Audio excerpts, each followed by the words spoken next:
G20 हे अत्यंत महत्त्वाच्या काळात मोठी जबाबदारी आहे, असं मत भारताचे परराष्ट्र मंत्री डॉक्टर एस जयशंकर यांनी व्यक्त केलं.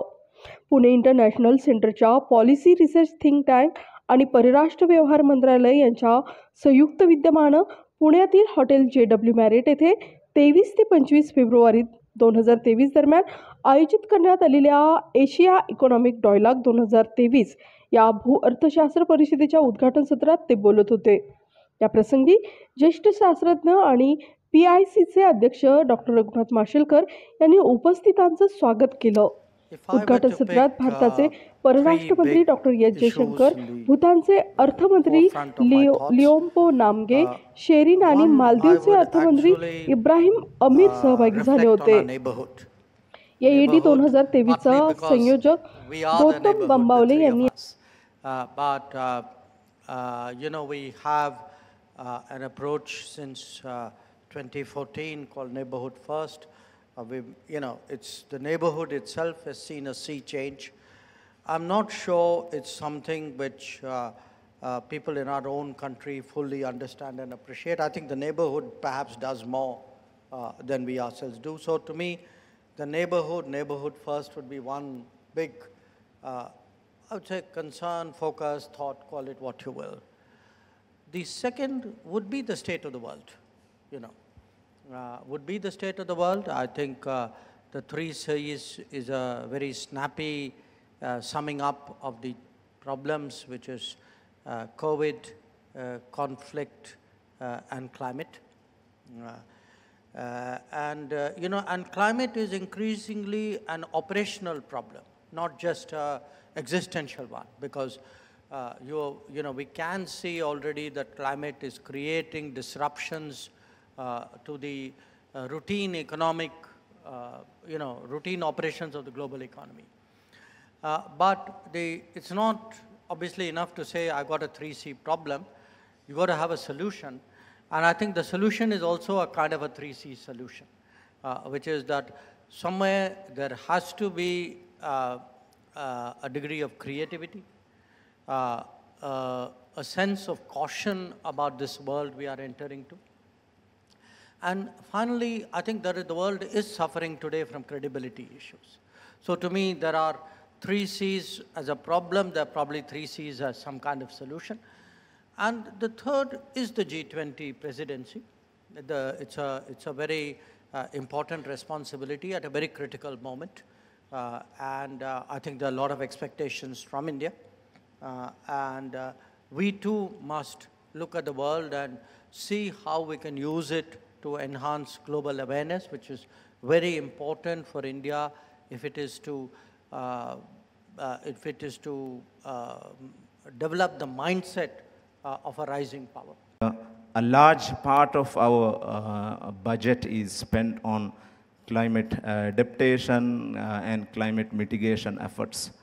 And if you look at the numbers, from 2011 till now, we have spent around $587 million on climate mitigation and climate adaptation projects.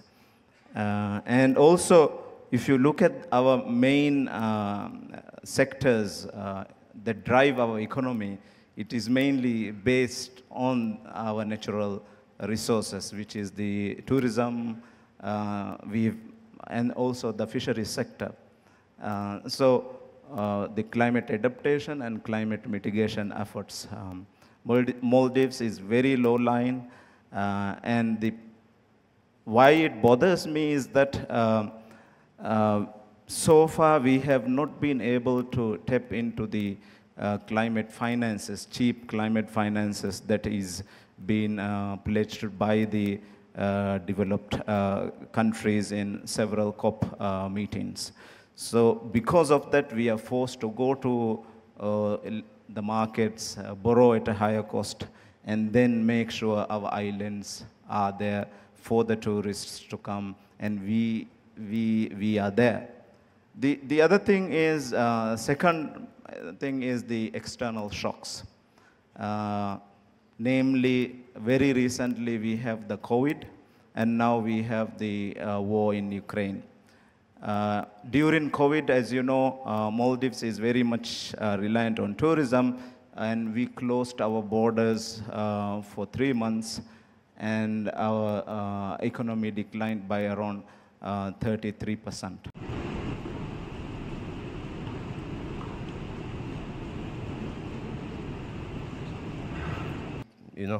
Bothers me day-on-day basis is the widening trade deficit. That's also macroeconomic imbalances. So basically, we are, I think, India being our largest trading partner, with the presence of Honorable Minister, Honorable S. Jaishankar here, India has been doing a wonderful, facilitating in every spheres for Bhutan. But further, I think there are scopes where, country like Bhutan needs to actually discuss and dive deeper into understanding a lot of problems along the borders with regard to non-tariff barriers. So that I thought that I will be raising at a different level with the honorable ministers from Government of India, and of course with the Honorable S. Jaishankar here. I think for Bhutan as a small developing nation, challenged with the topographical difficulties, and I mean to say we are landlocked, and especially because of the COVID, in the post-pandemic world, the three important aspects that actually lingers around my mind, that actually disturbs me, and sometimes I see that as an opportunity to grow from strength to strength, but sometimes I see that as a troublemaker for the small developing nation like Bhutan. And the first and the foremost is the geopolitical tensions around the world, and case in point, the ongoing Ukraine war, which has actually impacted and severely disrupted the supply chain. And this has actually resulted in Bhutan as a small economy, and most importantly, we being largely an import-driven economy, we are susceptible to, the injected form of an inflation, and which has caused macroeconomic imbalances. And this is a serious concern that we don't see an upfront intervention or response to that.